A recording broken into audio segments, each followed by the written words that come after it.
మొట్టమొదట ఇది కేంద్ర మంత్రి సిఆర్ పాటిల్ గారు మన రాష్ట్ర ముఖ్యమంత్రి రేవంత్ రెడ్డి గారికి రాసిన లేఖ.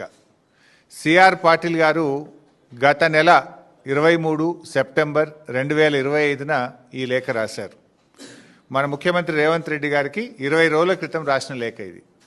ఈ లేఖలో ఏం రాశారంటే, ద పిఎఫ్ఆర్ అంటే గోదావరి బనకచెర్ల ప్రాజెక్టుకు సంబంధించిన pre feasibility report, the PFR is currently under examination. 1. 2. Further, the government is in receipt of the consensus raised by the state of Telangana on Polavaram Bankacherla link project and is following due process for techno-economic appraisal of the project. అంటే మేము ఈ Polavaram Banakacherla project యొక్క economic appraisal యొక్క process కొనసాగిస్తున్నాము, మేము process చేస్తున్నాము అని ఎవరికి రాసిండ్రు? స్వయంగా మన ముఖ్యమంత్రి రేవంత్ రెడ్డికి రాశారు. ఎన్ని రోజుల కింద రాశారు? 20 రోజుల కింద రాశారు. అంటే 20 రోజుల కింద నీకు ఉత్తరం వచ్చినా ఈ రోజు వరకు రేవంత్ రెడ్డి స్పందించాడు. అసలు ఎట్లా చేస్తారు? అప్రైజల్ అనే కాన్సెప్టే రాకూడదు.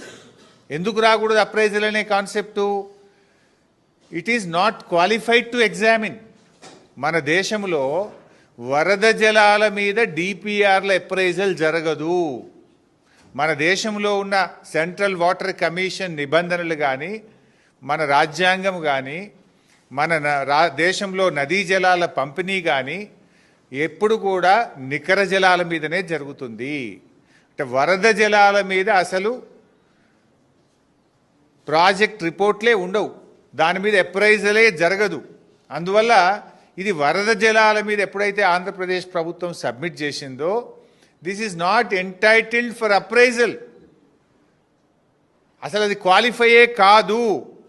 అయినా కూడా మరి రేవంత్ రెడ్డి గారు అప్రైజల్ చేస్తున్నాము ఇంత క్లియర్గా, the pre feasibility report is under examination అంటే కేంద్ర ప్రభుత్వం పరిశీలిస్తుంది అని కేంద్ర మంత్రి రాష్ట్ర ముఖ్యమంత్రికి రాస్తే ఈ ముఖ్యమంత్రి ఏం చేయాలి?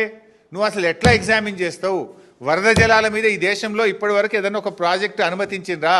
వరద జలాల మీద అనుమతించే విధానం ఈ భారతదేశంలో ఉందా? మన చట్టం అనుమతిస్తుందా? నువ్వు ఎట్లా చేస్తావు అని చెప్పి ప్రశ్నించాలి. వినకపోతే సుప్రీంకోర్టు పోవాలి. ఎందుకు మొద్దు నిద్రపోతున్నావు అంటే పరోక్షంగా నువ్వు సహకరిస్తున్నావు. నీ కాంట్రాక్టుల్లో వాటా ఉందా? నీకు పర్సంటేజీలు ఉన్నాయా? ఎందుకు నువ్వు సహకరిస్తున్నావు అని నేను అడుగుతా ఉన్నా. రాష్ట్ర ముఖ్యమంత్రిగా రాష్ట్ర ప్రజల ప్రయోజనాలు కాపాడతావా, నీ స్వార్థం చూసుకుంటావా? ఇవాళ కర్ణాటక ఏం రాసింది? 423 టీఎంసీలు మళ్ళిస్తున్నావు, నేను మీద 112 ఆపుకుంటా అంటుంది. మహారాష్ట్ర ఏమంటుంది?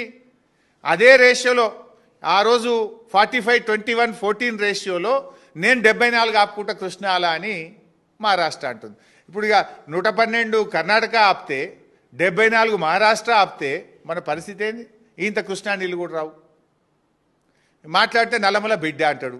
కృష్ణా ఆ నల్లమలను ఆనుకొని పారే కృష్ణా నదిలో ఆ మహబూబ్ నగర్ జిల్లాకు అన్యాయం జరుగుతుంటే నువ్వు నల్లమల పులివా పిల్లివా ఎల్కవా? ఎందుకు మాట్లాడతలేవు? మరి పులి అయితే మాట్లాడదు, పిల్లివైనవో ఎల్కవైనవో, అందుకే మాట్లాడతలేనట్టున్నావు నువ్వు. నల్లమలను వారుకొని ఒడిసి పట్టుకొని కృష్ణాకు వచ్చే నీళ్లను పైన కర్ణాటక ఆపుతా అంటుంది, మహారాష్ట్ర ఆపుతా అంటుంది, కింద రేవంత్ రెడ్డి గోదావరి నీళ్ళు తీసుకుపోతుంటే ఎందుకు నువ్వు నోరు మూసుకుంటున్నావు?